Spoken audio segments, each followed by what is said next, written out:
Good afternoon, everybody. If you're just joining us, welcome to STEMtastic Live. This session is BT, Meet the Graduates and Apprentices. Just so that you know, you can't be seen or heard. We've turned all of your mics and cameras off, but you can ask us questions. So if you hover your mouse down to the bottom of the screen, you'll be able to see there's a chat button there that you can use to ask questions throughout the session. So Carol here is going to start off the session today by obviously introducing BT and Adastral Park. So if you're not from East Anglia and you don't know where Adastral Park is, you soon will. And then she's going to introduce all of the different apprentices and graduates. And they're going to tell you a little bit about what they do and hopefully give you a bit of inspiration for careers within BT and obviously within the computer science industry. So over to you, Carol.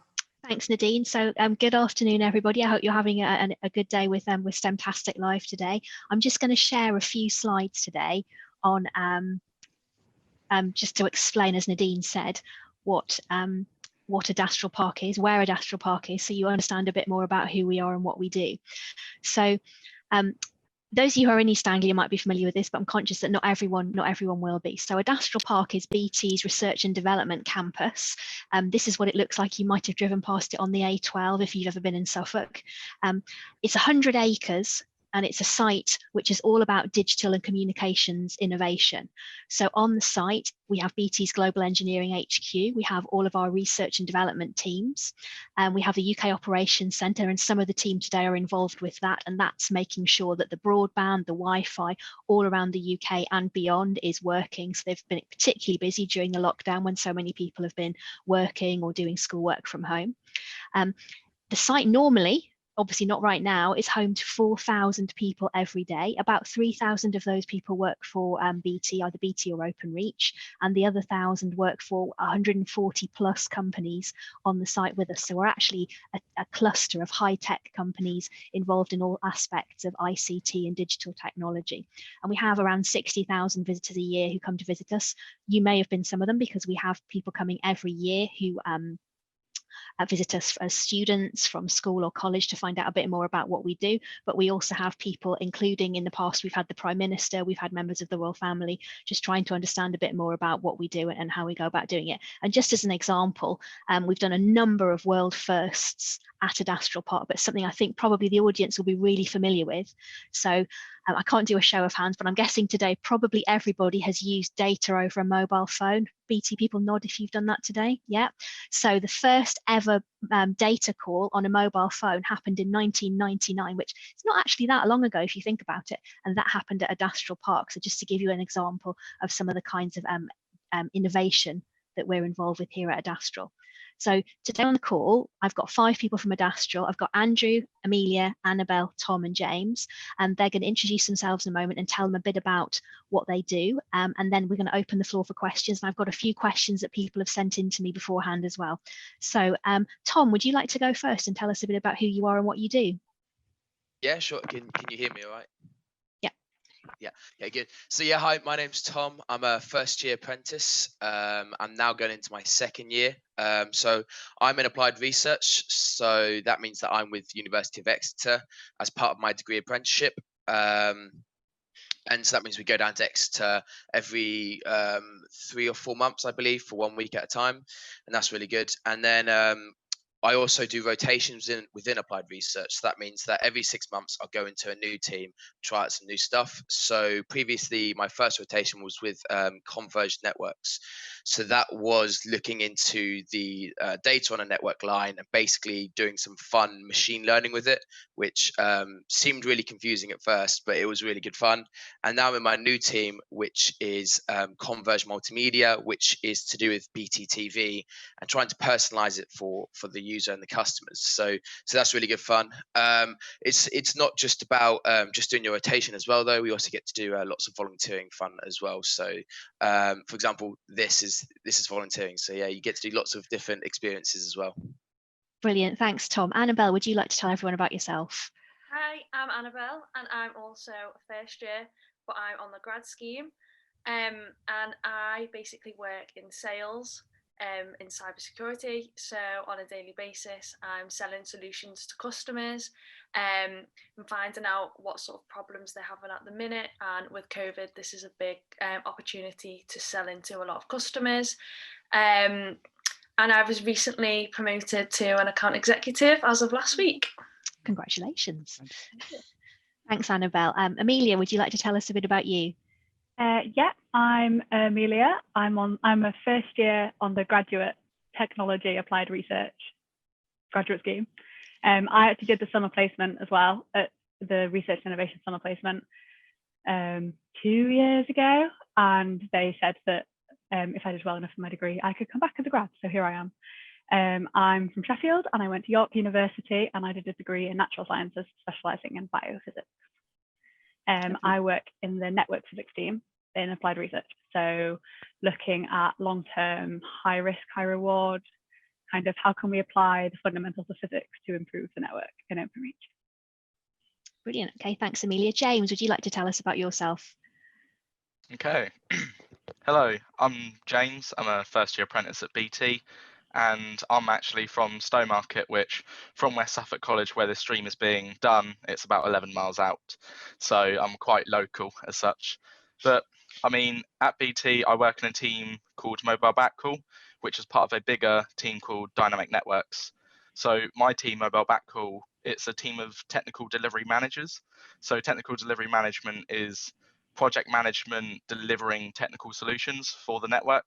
So we are one of the teams that helped provide the 5G solution that came out last year, which is a big achievement.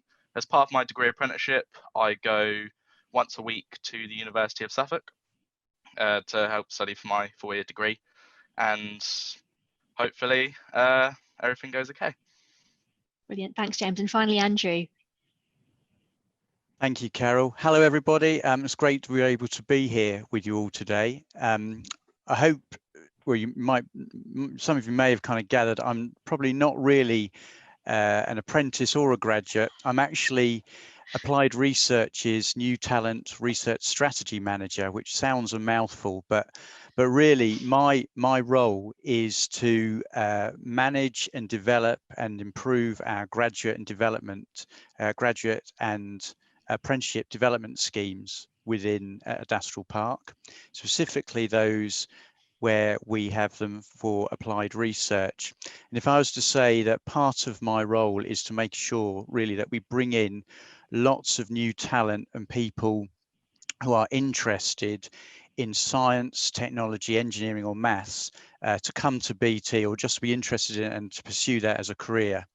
And so, for example, last year, just at Adastral Park, we took on over 100 apprentices and over 75 graduates, so something I think approximately 80.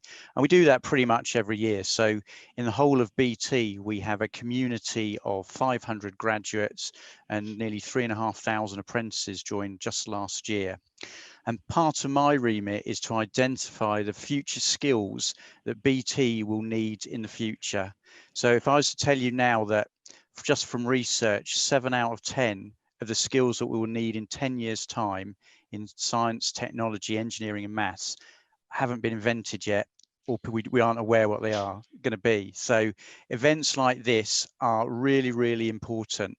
And I'm just delighted and really privileged to get the opportunity to speak to you and take some time out to share with you some of the things that we do. So one of the things I do is, as I say, working to attract talent around graduates, apprentices, summer placements, industrial placements, but also working with other education organisations, universities, professional bodies around the world to look at and identify and make sure we are equipping our current and new workforce for those future skills. And I'm also based at Adastral Park, but I have to say I've not been based there all of the time. So I have worked kind of with BT all over the world. Brilliant. Okay. Thanks, Andrew. So if any of you've got any questions, you can use the chat function. So if you hover your mouse towards the bottom of the Zoom screen, there's a chat button. If you press that, you can type in any questions. So we'll be keeping an eye on that. And just to sort of get the ball rolling, I've got some questions that we've been sent in before the webinar started today. So I'm going to start off with you, Tom. And what's the thing you like most about your job? That's quite a hard question, actually, because I enjoy lots of it. I suppose it's really nice to be given work that actually matters, because when I was in my first team in networks, they sort of gave me something that seemed to be really sort of new and sort of quite innovative, but they actually gave me the sort of the lead role on it and said, just sort of go away and just sort of, we have these people to help you, just sort of see what you can do. And that was really nice to be able to give something that was actually meaningful and quite a big task as well. Coming from sixth form, I wasn't given any responsibility like that before, so that was really nice. But it's you also get a lot of opportunities as well. So like today, I got to do volunteering today. I've also, when Princess Anne came, I did some volunteering with that as well. So you get loads of opportunities to do other things apart from your work. So yeah, that's really good. It's nice to be able to give such a big responsibility. But also there's lots of help as well. And you're within applied research especially, you have so many intelligent people who are brilliant at what they do, but they also love talking about what they do and they love helping as well. So that's really good for development. Brilliant, thanks, Tom. And I'm going to ask the same question to Annabelle, because I'm conscious, Annabelle, you've got a slightly different role to the other guys. Yeah, I think I'd definitely say flexibility. I'm very trusted in that I'll get the work done. So if I can come in later, I can come in earlier. There's opportunity to work from home, which is great if you've got parcels coming. And also, I think the opportunity to meet a lot of people and network. So because I'm on the grad scheme, they sort of really drive networking. So in the first week, we had to try and meet over 400 grads, and then opportunities to go to other offices and meet with the grads there, which is great. Brilliant. Thanks, Annabelle. So we've got a question that's come in on the chat from Karen. So thanks for this one, Karen. It's a great question. She says, I'd love to know what events or who inspired everyone to go down their chosen career route. So James, can we start that one with you? So what sort of events or who was it that inspired you to do what you're doing now? I mean, yeah. Wow, that's quite a big question, I think. Great question, isn't it? I have to reflect back on, say, my last 10 years of education. Well, I wasn't educated before then, but I think the first thing that inspired me to kind of go down my career route was potentially kind of what lessons I enjoyed, as a simple fact, because kind of every kid going into a school starts to develop a liking and a disliking for other things. So I personally wasn't a fan of creative kind of subjects, and I was more of a fan of the technical subjects. I am your cliche tech guy. I was always kind of helping my family with little problems like starting the internet, checking emails, and just little things like that. And I feel like I provided a lot of value to my family. So I looked deeper into the career routes I could have gone into, and what actually came onto my mind was web development at first, and I actually would be covering that in my university degree, so it's a win-win situation for me. But then I widened into software development because I done some work experience at BT, and they kind of opened my eyes in more high-level programming languages, and I enjoyed that element of it. I mean, at first I wasn't good at it, but no one's ever good at anything until you start practicing. Brilliant. Great, thanks, James. And Amelia, can I ask you the same question? Yeah, it's probably a lot of different answers though. I don't think there was kind of one specific thing or one specific event that I went to, but I had a lot of encouragement, and like my teachers were just brilliant, and my mum was like, I don't come from a sciencey family, but my mum always like saw that I really enjoyed it, and we do like science experiments in the kitchen when I was a kid. And I was trying to think events. I don't know if you remember the show, it's like the Big Bang show, not the American sitcom, the sciencey one on BBC. And I loved that, and they did Big Bang Live, and Jim Al-Khalili came, and it was like to Sheffield, and that was just I loved that, and I loved kind of these people that knew things, and they got to explore the things that they knew in a really fun way, and a lot of the time it involved explosions. That kind of thing always really appealed to me, and I just think it's really, really cool and really interesting to kind of have an idea and go and decide how you want to investigate it. And yeah, I had a lot of support in it. I really enjoyed it. So brilliant, thanks Amelia. Tom, same question to you. Yeah, I mean, that is a really good question. So, I mean, I went to high school and then went off to sixth form, and I didn't really have a clue what I wanted to do. I knew that I didn't want to just do university, and to be honest, at that point, I've never even heard of a degree apprenticeship before. So I just basically just went on to, I think it's Icon BA or a website like that, and basically just searched in apprenticeship. So I knew I'm quite a technical, hands-on kind of person. Thought I don't really want to go to uni just because I come up with a huge debt. That's not really sort of the thing I wanted. So I did some research and basically just found BT, and then I went to an event at BT, which actually Andrew organised. So I went there, and yeah, that was really good. And I was just sort of decided, yeah, I want to do this. I then did some work experience just to sort of make sure it was right for me, and then ever since then, I just sort of applied for BT, and thankfully I got in because I didn't actually apply for anywhere else. So I just sort of put all my energy into BT. So I'm glad that paid off. But yeah, it was. I didn't have a lot of support from my high school. So a tip I would give to anyone is basically just be ruthless. Just keep pestering people, because I was there for 2 years and I just kept bugging my head of year and kept saying, can you do this for me? Can you help me with this? I want to do this apprenticeship. Do you have any tips and stuff? And yeah, so just keep asking for help from everyone, because people at high school and sixth form, they have a huge amount of experience and knowledge, so they're great people to ask for help for. Brilliant, that's great advice. Thanks, Tom. And Annabelle, same question to you. So in terms of an event, I did a year in industry as part of my degree. So I worked in technical sales for selling IT. So that's what got me specifically into sales and down the sort of technical security route.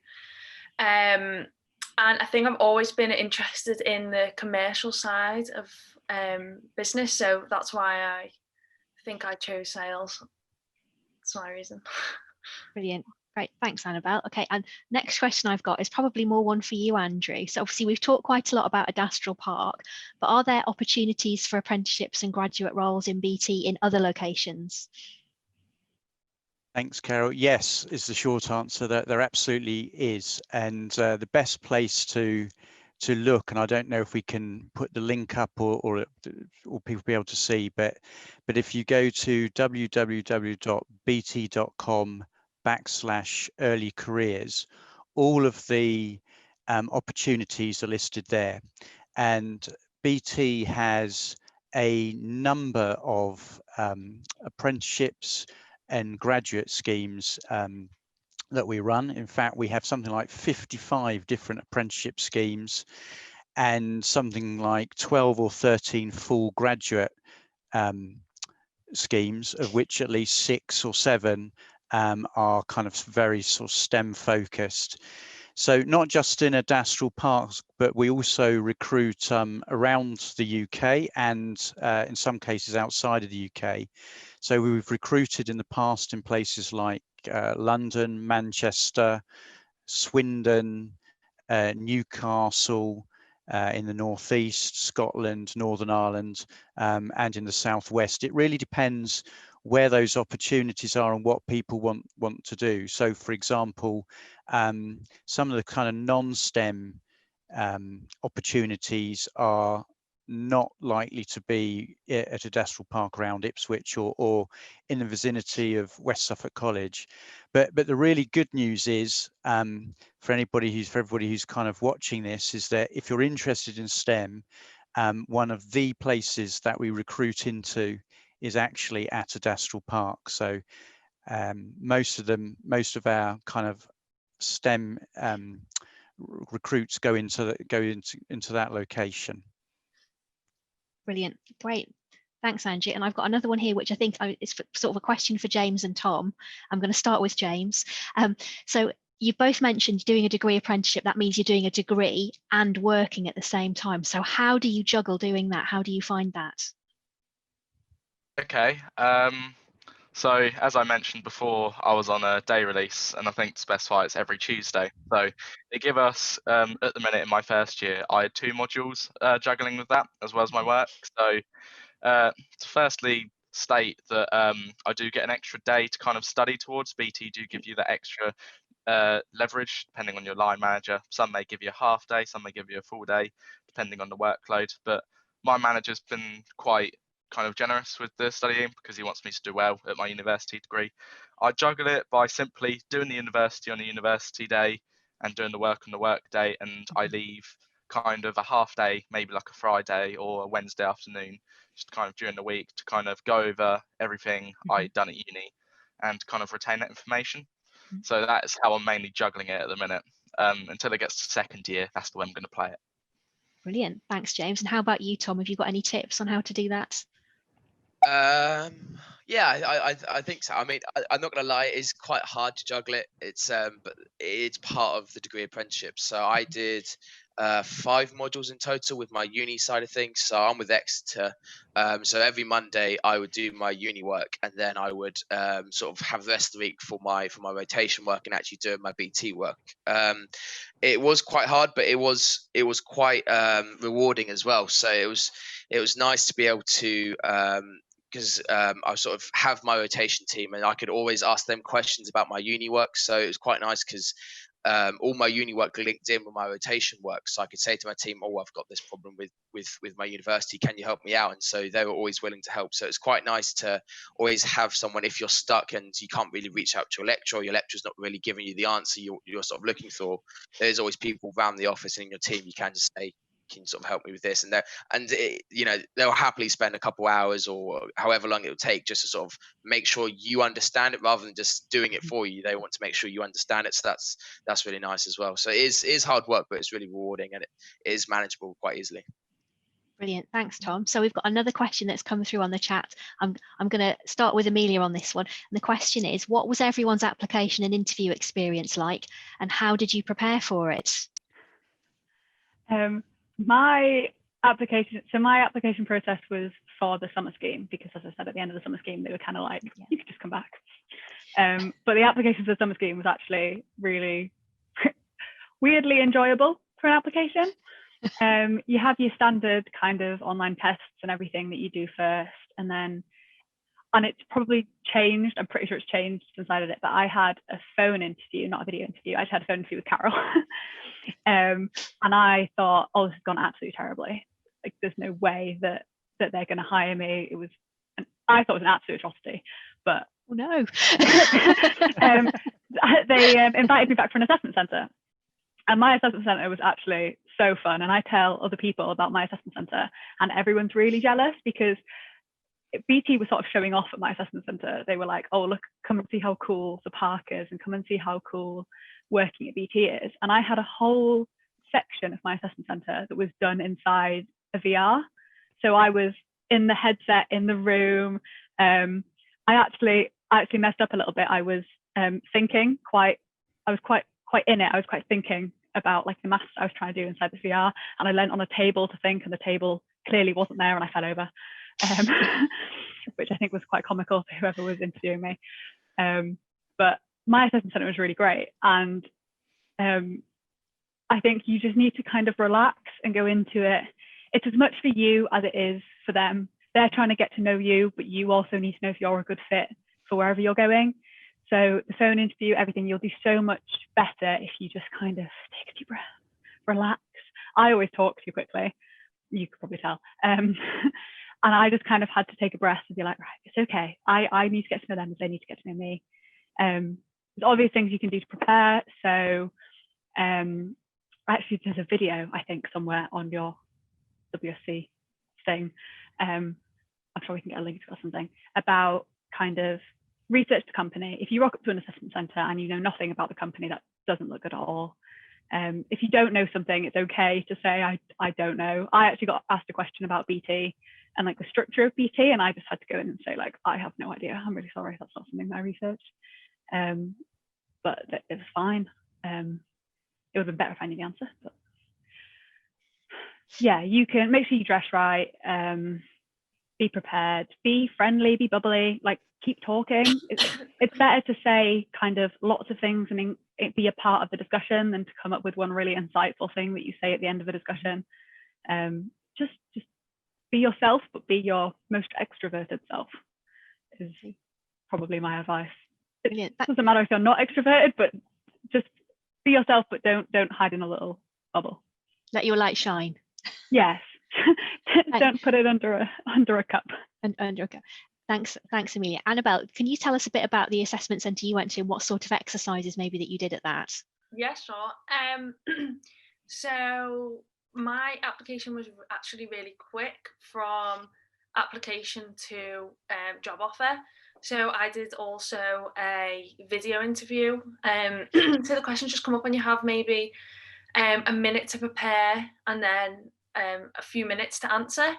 So this is actually better than being on a phone interview, I think, because you've got time to actually prepare an answer, whereas when you're on the phone, you've got less time to think of an answer. And after that, I had the assessment centre that was held in the Hatfield offices, which are really nice. So I got there. There was quite a lot of people at my assessment centre. There was quite a lot of applicants for sales. So there was maybe about 12 of us on that day. We met a lot of senior people within the business that work in sales.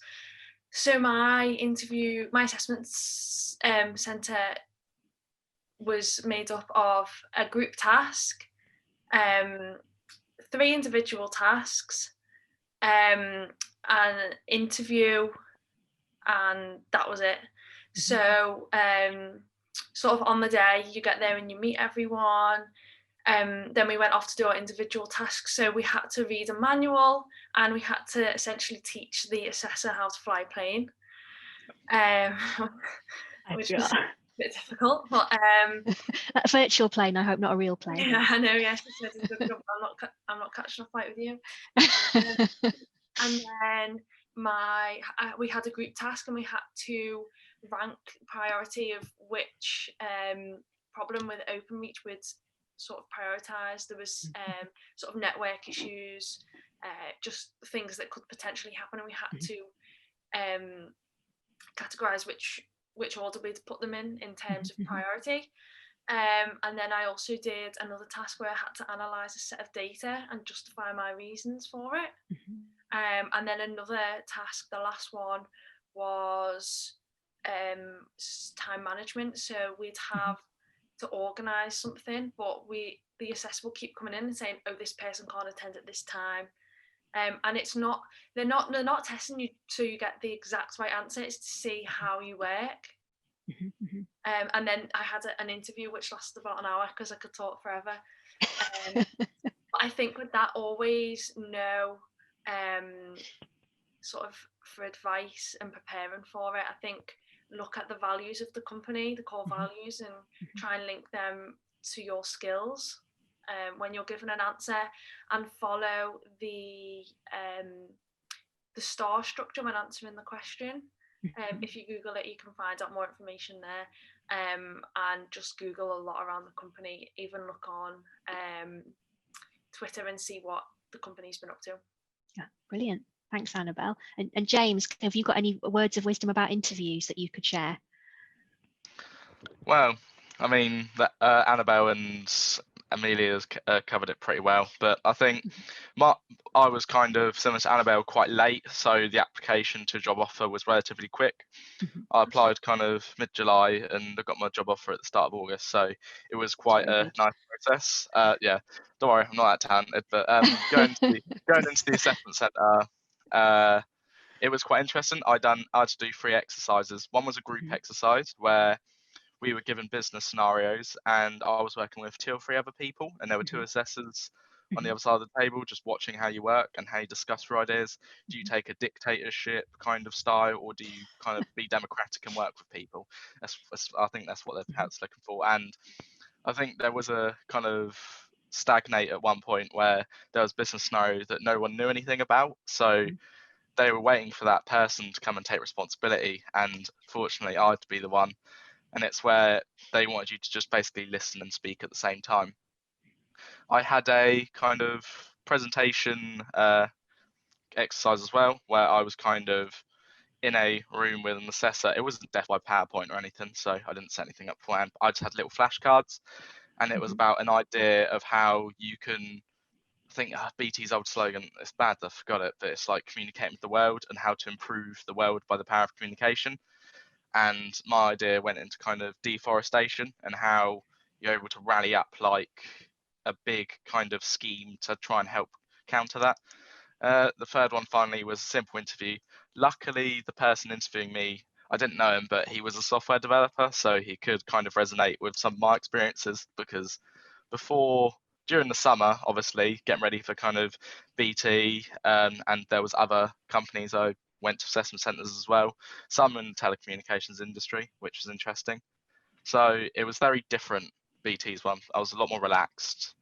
But in the interview, was talking about my experience using Python, a high-level programming language commonly used. But yeah, I think it was just they wanted to know my experiences. They already got my qualifications from the first stages, so you just kind of have to be yourself and talk about exactly how you felt about the situation as well. But yeah, dress up right, keep your chin up, eat an apple when there's an apple. Don't get too salivated in your mouth. Don't get too nervous. Like I am now, I'm cool. Just that kind of thing. Just be you. Brilliant. Brilliant, thanks. And Angie, I'm going to just flip that around a little bit and ask, so when you're running assessment centres or interviewing people, what kinds of things are you looking for? Okay, I'd say there are 3 things if people don't remember anything else from this live stream. If you're interested in STEM, what we want is kind of, this is my own personal thing, I call it's the pie that we want to see. We want to see passion, interest, and energy. So passion for the subject or the thing that you're going for, a real interest in the topic area, and just bring your energy and be yourself. I think I assess on both graduates and apprenticeship and summer placement and industrial placement programs. On all of those, all assessors will know, all candidates will be nervous. So we take that into account. It's not in any employer's interest to kind of fail people. We don't want to kind of people to not get through, because at the end of the day, certainly in my role and many of my peers, we were after getting really enthused and energized new talent into the organization. So come with lots of interest and energy and passion for the subject. Prepare. It is actually surprisingly how obvious it becomes if people have just thought about their answers on the bus in or written a kind of, if there's any pre-work and they've done it on the train or the bus or just the night before in their hotel, because that tends to come through.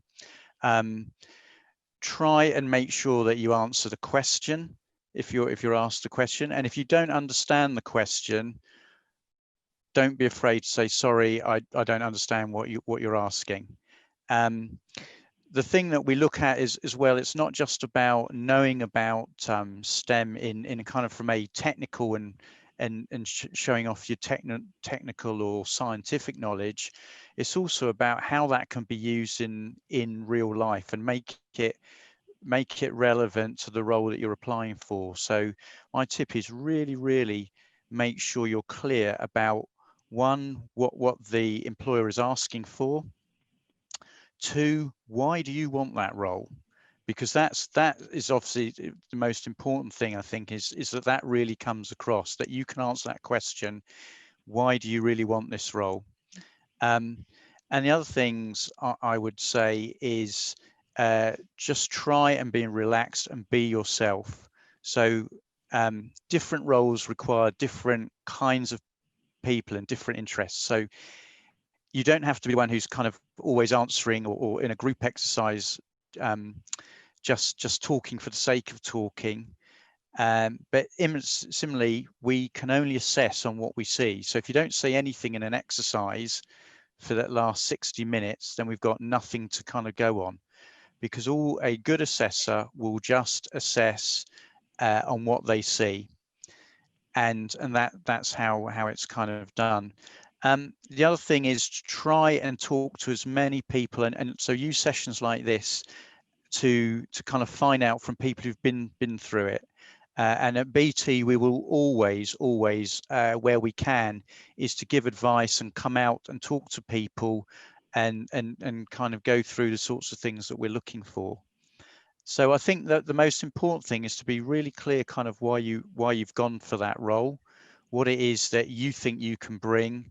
So we're looking for new ideas, we're looking for energy and enthusiasm, and just have a general passion. I keep using this word passion. I know it's a really overrated, overused kind of word, but it is.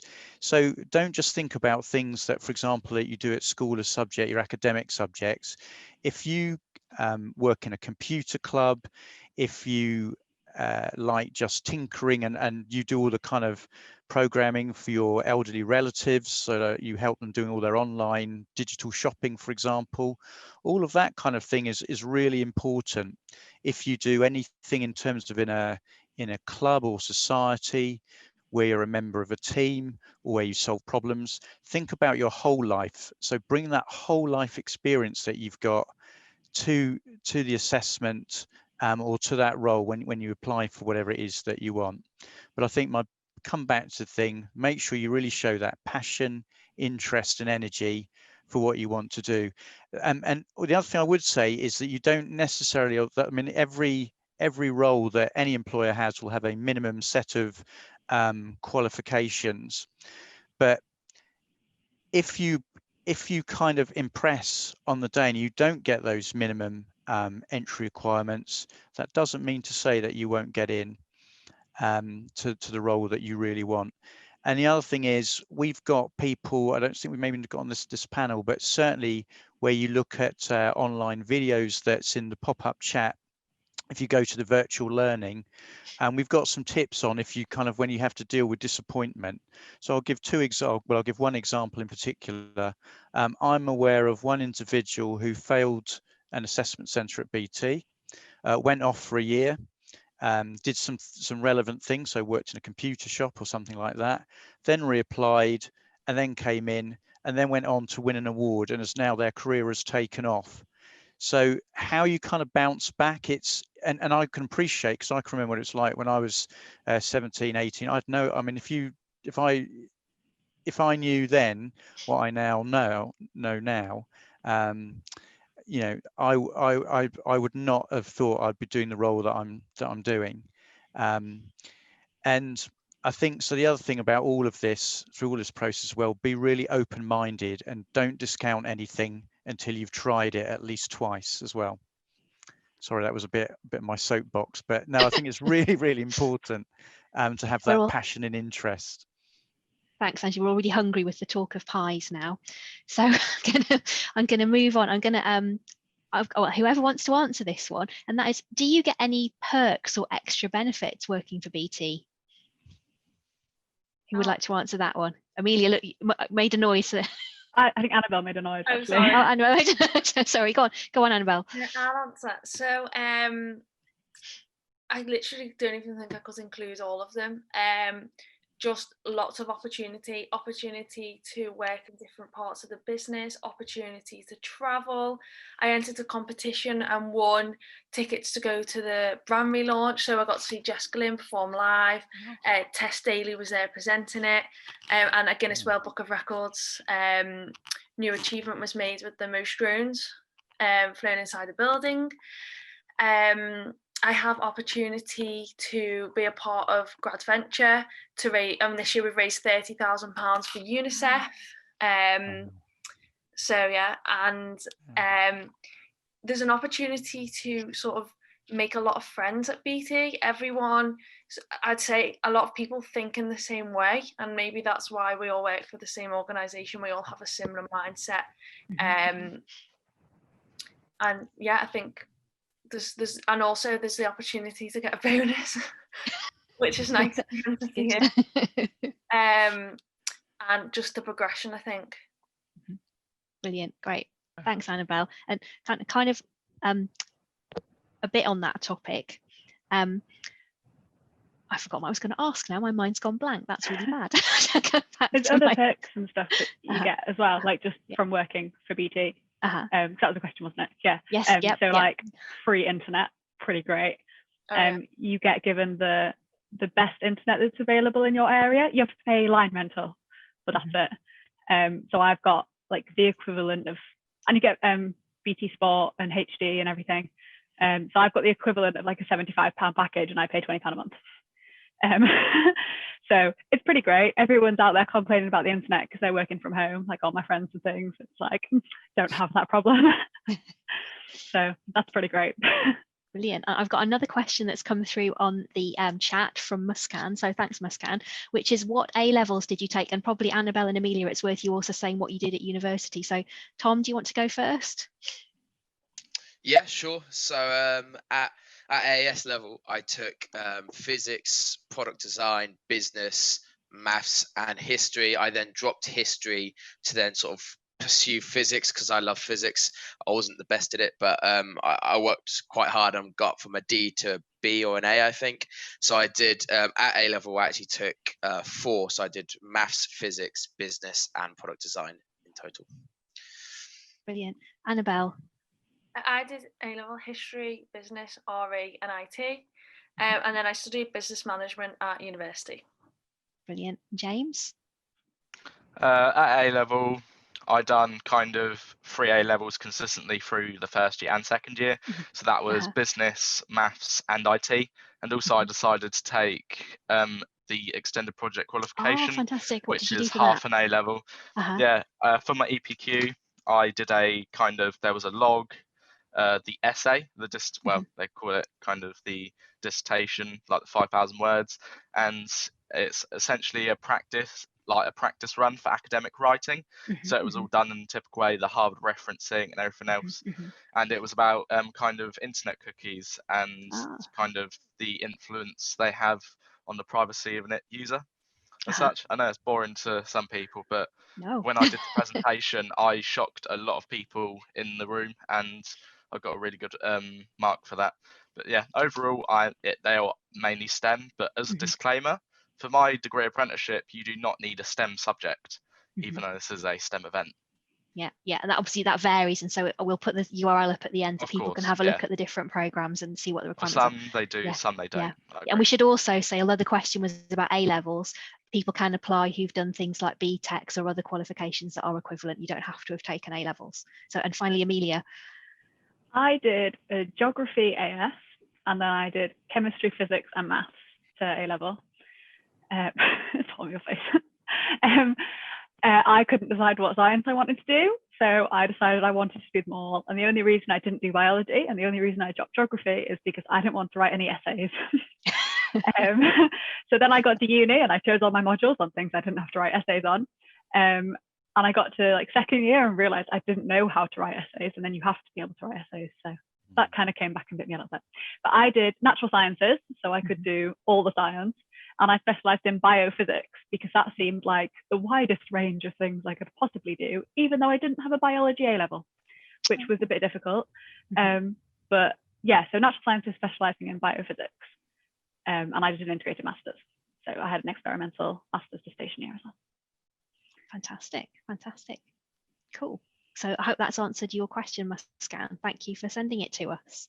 So just going to have a look. Are there any more questions anyone wants to put on the chat? If you go to the bottom of the screen, click on chat, and you can then type in your question and that will get through to us.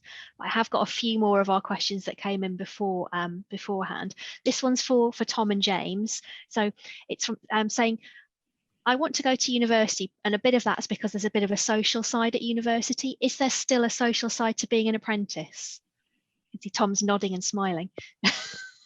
Yeah, definitely. I mean, I have a lot of friends who didn't know what they wanted to do, so they thought, I'll go to uni because I'll be able to be sociable and have friends and stuff. But I mean, within BT, you're in a huge company and applied research. There's loads of people who are all doing similar stuff to what you're doing. They have the same interests, so it's really nice because you get to just talk to loads of people and see all at different stages in their life with different experiences. So that's really nice. But yeah, definitely there's a social side. I mean, we all go down and have lunch together. All the apprentices will go and have lunch together. I have some friends and you know, we go paintballing. We play Call of Duty together. So there is a huge social side to it. It's pretty much the same as uni, if not even better, 'cause I see these people every day. I work with them, and we have chats, and so yeah, definitely social side. I would say for me more so than a lot of my friends who are at uni, because when they come back from uni, they just see all their local friends. But I'm out seeing all my work friends. So yeah, definitely big social side of it as well. Brilliant. And James, how about you? Okay, I think as I'm on a day release, some of that is slightly restricted, but I still think there is a social side to being an apprentice. At the university I go to, they still offer all the same student experiences to us. So like Freshers Week, the cliche Freshers Week, we're allowed to attend that. I wouldn't advise going on weekdays because I would work next day, but Friday night, that would be fine, Freshers Week. And they also do multiple events kind of during the week, and one of them's learning Spanish, I think. There's a couple of dance classes on as well, I think. Trying to look back at the Uni of Suffolk calendar. But yeah, I think, and also kind of in work, you see people who have also the similar interests as you every day. And I do hang out with some of them outside of work. So it's nice to build kind of a social bubble as well as an apprentice, rather than just in the break room making tea. Brilliant. And for you guys, because obviously you are counted as students, so you can still have a student card, so you can get student discounts and all of those sorts of things, can't you? Yes, that's correct. Yeah. Uni days, forum, yeah. Good. So I've got another question coming on the chat from Pran, and he says, or she says, I should say, so apologies, Pran. What is your favourite experience? So what's the favourite experience you've had in BT so far? Annabelle, can I get you to start us off on that one? Yes, so I think I'd say I worked on this project called VOCA, which was Verification of Children Online, and we basically developed an app to enhance child safety online. So we worked with another company, and we worked together, and we launched it at a school in Ipswich, a primary school. I've actually forgot the name of it. But we did it there in a school in London, where we trialled it, and then we made, myself and my colleague on the grad scheme, we basically made a video to basically show how it all works. So the parent makes an account and the child makes an account, and then the child will request access to a website or to download an app. The parent gets a text. They either confirm or deny, and they then have control over what that child is sort of seeing or accessing. So I think that was one of my favourite experiences, just because I just felt sort of great coming home and knowing that I've sort of made a difference. Yeah, brilliant. Thanks, Annabelle. And Amelia, same question to you. It's really difficult. It's a very difficult question. I'm probably going to go back to my summer placement, actually, because I think things were more unexpected. Then obviously coming in as a grad, I kind of knew a little bit more what to expect. Whereas summer placement, like I was still a uni student, and I came in and I got given such a huge amount of responsibility and freedom that I just wasn't expecting. And I got to drive the Openreach van. I got to kind of go and form links. I went to Exeter Uni and helped collaborative projects and helped run collaborative projects. I got given loads of kind of lab time where they would just put me in the lab and let me they'd be like, this is what we want you to do. And they'd just kind of leave me to do it. The weather's absolutely beautiful down here. So I did a lot of my experiments outside in the fields around site. So I just kind of, you've seen me like walking with like huge sticks and like copper cables and everything, and just trying to string everything up round site to do my measurements things. And I got to go work at, like, we have kind of a site next to our site that we use for kind of field tests. And I got to go there, and I got to present to like the big bosses and stuff. And as a summer placement coming in and then saying, this is the research that you've done while you've been here because it's what you've been interested in, you can come and present it to the director of research and all this kind of thing. And the kind of exposure that you get from that is huge. As a grad, I've already met and presented to the CEO of Openreach, the CEO of BT, the chairman of BT. Like, the amount of exposure and opportunities that I've been given has just been so unexpected and huge. So probably something like that. Yeah. Brilliant.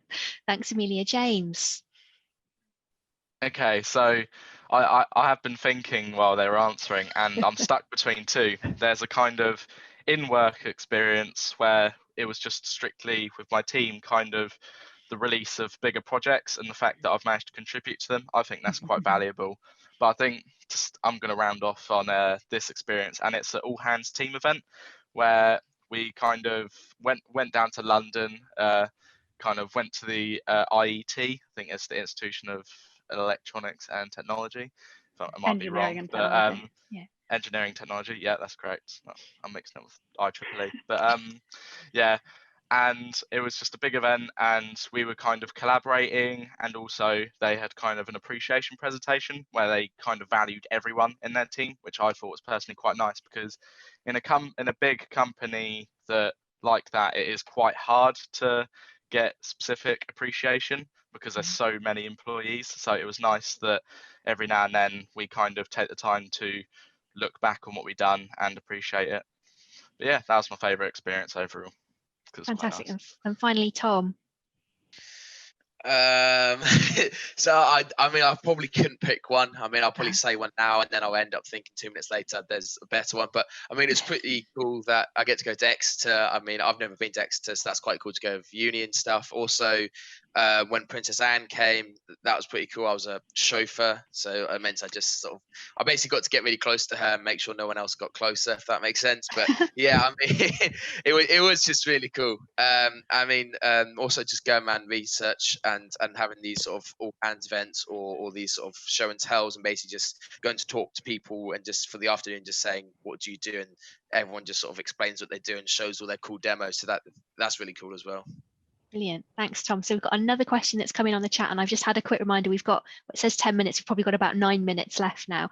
So we've got a question from Muskan, which I'm going to actually suggest that Andrew answers this one, which is, what can we do during lockdown to gain the skills for an apprenticeship or a uni placement?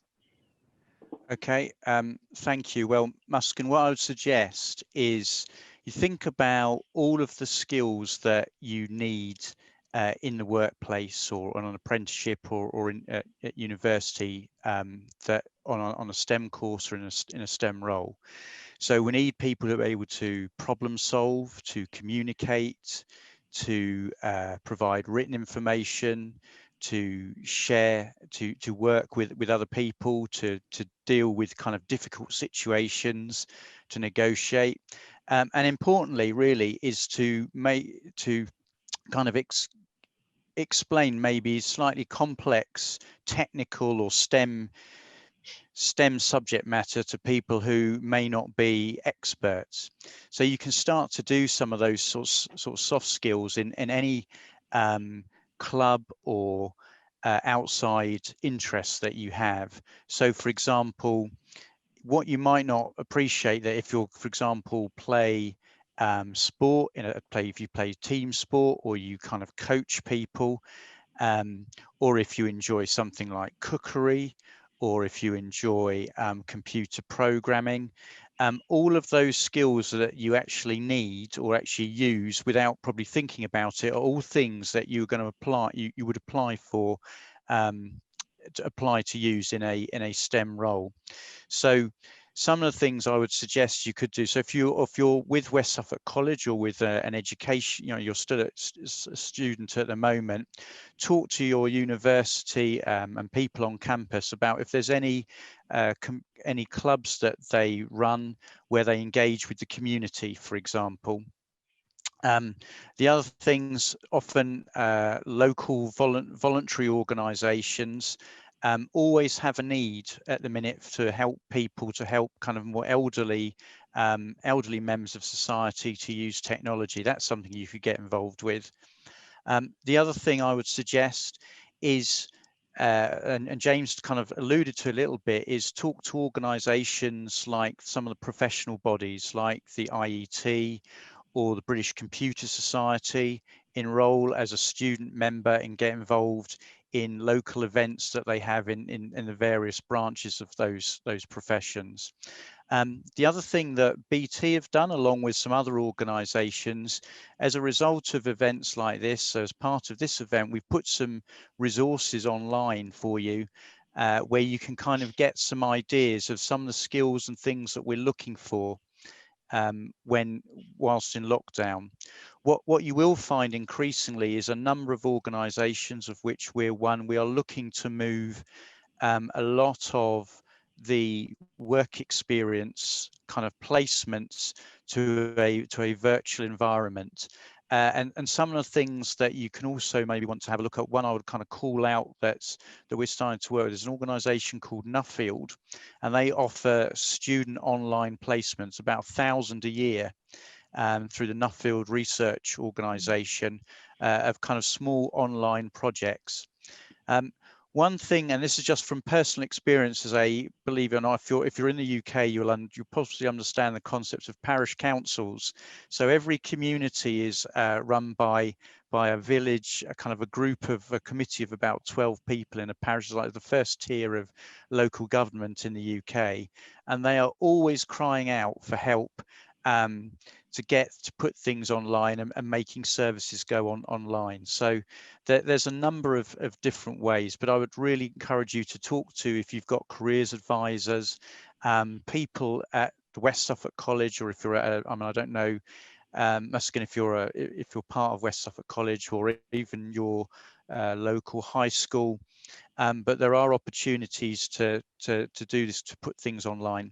So I mean, it doesn't really matter so much what you're doing, but if you're in a sports club, for example, every sports club has a website. They often are looking for content or looking for things to be improved or changed. So you can always do things like that. But I would really suggest do something that is something of interest or loosely connected to where you kind of want to go, or you want to just use this opportunity to find out if it's something you might like or might not. So I hope that's answered your question. And yeah. Brilliant. Can I add Thanks. something real quick to that? Yeah, go for it, Amelia. Okay. Yeah. If you're struggling to find something like that, like a charity or something that needs help, there are other things you can do as well. So if you're super into coding and programming and things, there's a lot of kind of tasks and problems and stuff you can do. So you can learn how to code a game in Python, like build up your technical skills as well. So you can learn a new coding language, and then you can go to your assessment center and say, I built this, like this is something that I've made in my free time because I enjoy it. And that is a really good thing to say you can do. You can build up personal skills as well. So there's probably loads of parents with kids and right now in your community that are screaming for help with teaching their kids. And if you can say that you've kind of tutored local kids in your area in maths and science and things, like that's going to look really, really good, and you're helping people. Brilliant. Thanks, Amelia. Right, we're now really close to the end. We've only got 2 minutes left. So I just want to quickly put, we've mentioned these a couple of times during the proceedings. Can you see that? Am I sharing? No, not yet. Try again, sharing. So 2 URLs there. The top URL, the early careers one, if you want to understand about any of the apprenticeship or graduate opportunities with BT, any type, any level, anywhere in the country, they're all on that first URL, and that will explain the entry requirements that you need, where the locations are, and all of that sort of thing. The second link is what some of the guys have sort of mentioned. We have spent some time putting together some virtual resources, because obviously while we're in lockdown, we can't go out and about perhaps and meet people the way that we have been doing. So we've got 2 different types of resources. We've got some resources around careers, which give you some of the kinds of tips around things like interviews, assessment centres, work experience. And then we've also got a set of video resources where we've got some of our guys explaining some of the kinds of things they work on. So talking about things like Wi-Fi, like fibre optics, like cybersecurity. So if you're interested, go to that URL and check those out. Our plan is to continue building to those. Today's our premiere as part of STEMtastic Live to put those out there. But please do, go and have a look. And if there's something you're interested in that's not on there, share, give us some feedback, let us know what you'd like to see more of or how those work for you. So in the dying minutes, I just want to say a massive thank you to West Suffolk College for having us today, and also to Tom, Annabelle, Amelia, Andrew and James for giving up part of their day to answer your questions. And thank you to you all for taking part and sending in some great questions to us. Okay, thanks guys.